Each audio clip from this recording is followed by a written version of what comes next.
one of those times of year as an entrepreneur, usually every 6 to 12 months, there's a couple gut punches that are so unbelievable. You just shake your head and you wonder, like, how do I keep doing this after 20 years?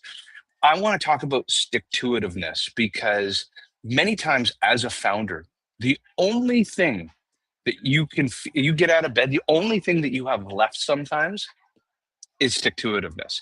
You feel like you've exhausted every sales play, every operational play. You just like you feel like there is nothing left. I was listening to a podcast on the way to the gym. So actually, I'll back up the story. So, like many of you, as I read my LinkedIn newsfeed, there are massive layoffs, there's massive change, massive disruption. Even in my own business, you know, like every founder, they'll tout greatness. No, I'm going through a period of time where protecting the core base and churn is a challenge.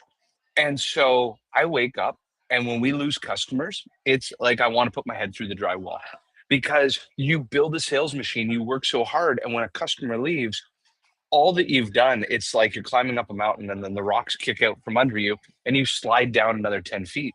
Then it takes you months just to get back to the same baseline, drives you insane. So, long and the short, as I'm listening to a podcast this morning on the way to work, and I'm trying to remember who exactly it was, but it was a founder who, during the great financial crisis, 2008, he literally, like, they only had like 2 weeks of runway left. I think he was in the commercial real estate space because I could tell by what they were talking about around lending. Long of the short is 2 weeks left of runway. And then their banking relationship called and said, oh, by the way, we have to pull the line of credit. We're done. We can't deal with this crap anymore. This is insane. We're letting you go. And so he had these moments of like, oh my God, like, and I have these moments too. I feel like bad news compounds, bad news comes in pairs or triplets or quadruplets. It just constantly comes in waves.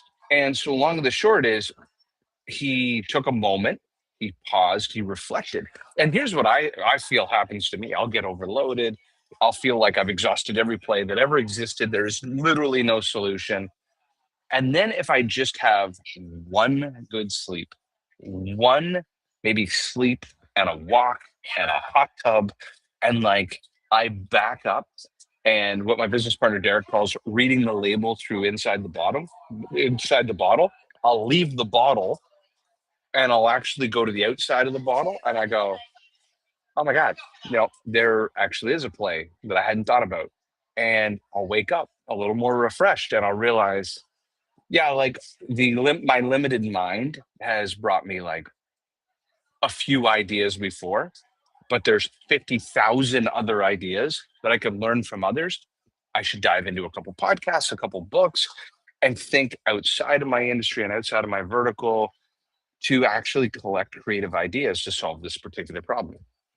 And the only thing that you'll have left is the greatest saying I've ever heard. One of the greatest sayings I've ever heard about entrepreneurship is I want you to think you're playing a video game. And those that lose just run out of quarters. But as long as you don't run out of quarters, you just keep playing. It doesn't matter how long you play for, you just keep putting in quarters. And so long and the short is the stick-to-itiveness is you'll be back against the wall, you'll feel like you're dead, everything's falling apart. But as long as you actually don't pack up shop, there's still one more life in the game of Mario Brothers left. And that one more life could get you, if you remember Mario, like I'll get you a flower or get you a mushroom, and oh boom, you've got another life. And then it compounds. And then good news comes in waves.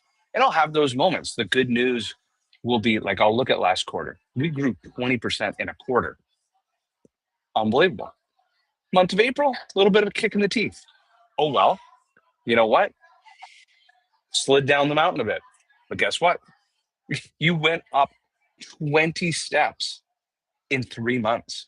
Most companies don't grow 20 steps in a year. You did it in 3 months. So you slid down the mountain a bit, dust yourself off, recognize that this is like a staircase and a landing case, landing on a staircase. And then all of a sudden you go, okay, I'm going to back up, get outside of the bottle, read the label from outside of it, and recognize, oh, there's a lot more optionality than I thought I had. There's a lot more creativity I could be bringing to this. There's, I could be rethinking people, process, and technology differently. Okay, tie up the shoes, keep going again. So I hope you found this valuable.